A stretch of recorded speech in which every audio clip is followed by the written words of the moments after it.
அந்த மீட்கும் பொருள் கொடுக்கப்பட்ட பிறகு நான் எப்படி விடுதலை ஆகிறேன்? அந்த மீட்கும் பொருள் கொடுக்கப்பட்ட பிறகு என் வாழ்க்கை எப்படி இருக்க வேண்டும்? மீட்கும் பொருளை கொடுத்த பின்பும் நான் அடிமையா இருக்க வேண்டிய அவசியம் என்பதுதான் இன்றைய செய்தி.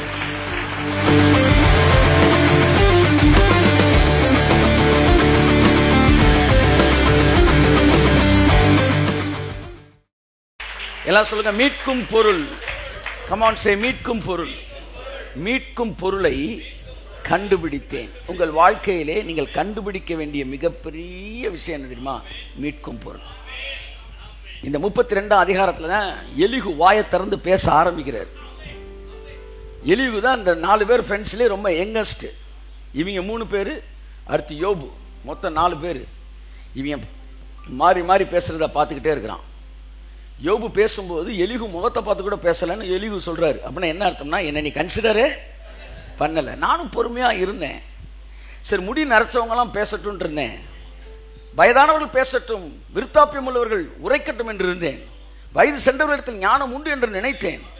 அடுத்து சொல்றாரு, வயது சென்ற எல்லோரிடத்திலும் ஞானம் இல்லையே. நீங்கள் ஞானத்தை பற்றி பேசவில்லை. ஞானத்தை கண்டுபிடிப்பவன் யார்? நான் உங்களுக்கு ஞானத்தை பற்றி சொல்லுகிறேன் சொல்லி பேச ஆரம்பிக்கிறான். அந்த ஞானம் எதுனா, மீட்கும் பொருளை கண்டுபிடிப்பதே ஞானம். மீட்கும் பொருள் அப்படின்னா, நீங்க மற்றொருவருக்கு விலை போகப்பட்டீர்கள், அடிமையாக்கப்பட்டீர்கள், அங்கிருந்து உங்களை மீட்டுக் கொள்ள முடியவில்லை. அப்பொழுது நீங்கள் அடிமைத்தனம் பட்டதற்கான முழு விலையையும் இன்னொரு உங்களுக்காக செலுத்தி, அந்த எவ்வளவு கொடுத்தா நீங்க விடுதலையாக முடியுமோ அவ்வளத்தையும் கொடுத்து உங்களை மீட்டுக் கொள்வார் என்றால், உங்களை மீட்டுக் கொள்வதற்காக கொடுக்கப்பட்ட அந்த பொருளுக்கு பேர் தான் மீட்கும் பொருள். அந்த மீட்கும் பொருளாகத்தான் இயேசு கிறிஸ்து இந்த பூமிக்கு கடந்து வந்தார். நீங்கள் கற்றுக்கொள்ள வேண்டிய ஞானத்திலே மிகச்சிறந்த ஞானம் என்னவென்றால், எனக்கு ஒரு மீட்கும் பொருள் கொடுக்கப்பட்டது. அந்த மீட்கும் பொருள் கொடுக்கப்பட்ட பிறகு நான் எப்படி விடுதலை ஆகிறேன்? அந்த மீட்கும் பொருள் கொடுக்கப்பட்ட பிறகு என் வாழ்க்கை எப்படி இருக்க வேண்டும்?